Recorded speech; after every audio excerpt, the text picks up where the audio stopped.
यहाँ देखो, मेरे पीछे आ जाओ, इसके बाद आ जाओ मेरे पीछे।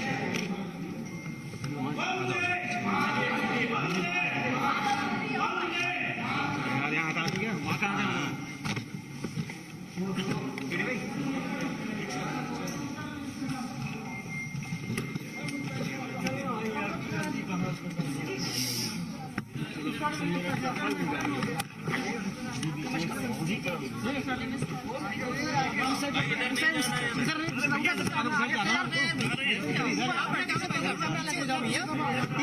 पीछे हो जाओ, भैया पीछे हो जाओ, पीछे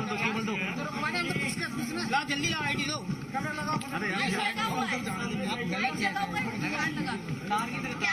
ना, जल्दी लो यार, लाओ ना, लगा पीछे करो ना इसको, थोड़ा पीछे करो यार, भैया पीछे करो थोड़ा, ये अपनी पीछे हो गया, पता लगा तो अपनी वाली माइक थोड़ा पीछे करो तो दूसरे का इधर इधर भैया इधर इधर इधर नहीं इधर बोलेगा तो थोड़ा पीछे करो यहाँ से आप बता दो इसको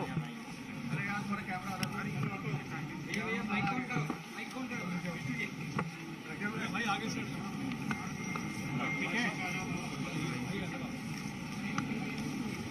मित्रों, आज भारतीय जनता पार्टी के करोड़ों कार्यकर्ता देश भर में और दुनिया में डॉक्टर श्यामा प्रसाद मुखर्जी का जन्मदिन, जन्म जयंती मना रहे हैं।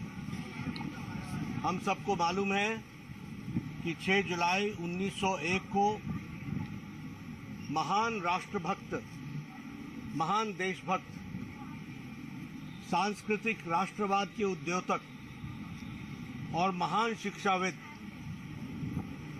स्वर्गीय श्यामा प्रसाद मुखर्जी जी का जन्म 6 जुलाई 1901 को हुआ था। उनकी तीक्ष्ण बुद्धि और एक महान शिक्षाविद का परिचय इस बात से मिलता है कि 33 वर्ष की आयु में ही वो कलकत्ता विश्वविद्यालय के कुलपति बन गए। At the age of 33 he became the vice chancellor of Calcutta university in those days. तो आप समझ सकते हैं कि उनकी शिक्षा, प्रखर ज्ञान, उनकी विद्वता सारी दुनिया उसका लोहा मानती थी। हम ये भी जानते हैं कि 1929 में 1929 में वो पहली बार बंगाल की विधानसभा में उन्होंने प्रवेश किया और 1930 में वैचारिक मतभेद को ध्यान में रखते हुए उन्होंने इस्तीफा दे दिया और तत्पश्चात वो फिर से शिक्षा के काम में लगे। 1940-41 में वह 41-42 में वो फजलुल हक के कैबिनेट में वित्त मंत्री बंगाल के बने और उन्होंने बंगाल की बहुत सेवा की। सबसे महत्वपूर्ण बात यह है कि उस समय की चर्चा में बंगाल सारे का सारा भारत से और पंजाब सारे का सारा भारत से निकलने की बात हो रही, लेकिन उन्होंने यह लड़ाई लड़ करके जो आज बंगाल का हम स्वरूप देख रहे हैं, यह श्यामा प्रसाद मुखर्जी की देन है कि उन्होंने उस समय इस विषय को रखा और फिर वो पश्चिम बंगाल के नाम से जाना गया। साथ ही साथ वह नेहरू के, जवाहरलाल नेहरू के कैबिनेट के पहले सदस्य थे।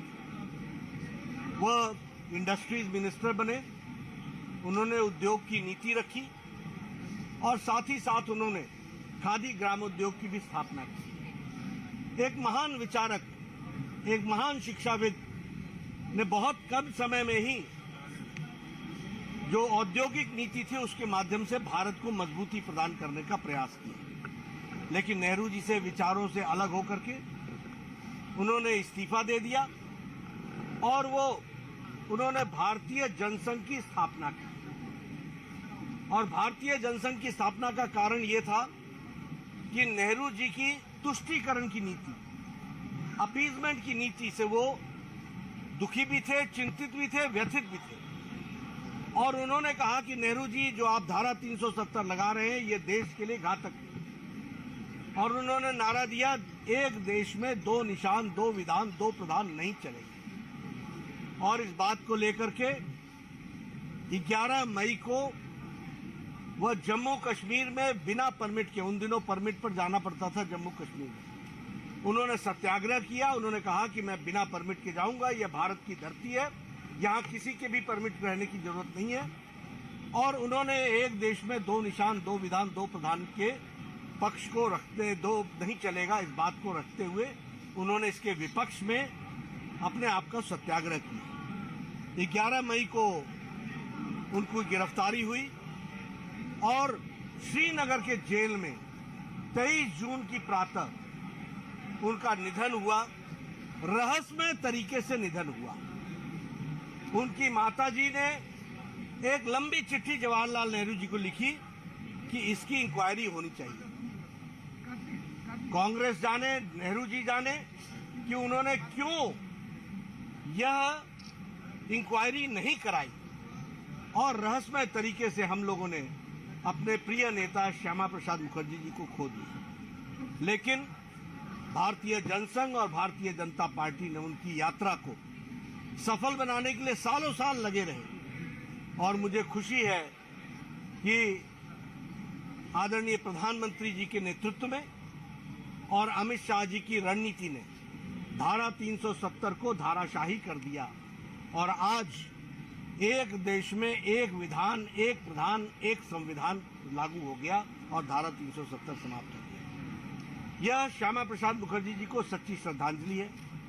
आज जब हम उनको याद करते हैं उनकी जन्म जयंती पर, तो भारतीय जनता पार्टी के कार्यकर्ता, करोड़ों कार्यकर्ता 23 मई से लेकर 6 जून के बीच में वृक्षारोपण, सामाजिक कार्य, अस्पतालों में जाना, गरीब लोगों की चिंता करना, झुग्गी झोपड़ियों की चिंता करना, उनके लोगों की चिंता करना और सामाजिक कार्य को आगे बढ़ाना, यह काम हम लोग लेते हैं। और आज के दिन करोड़ों कार्यकर्ता इस काम में जुटे हैं।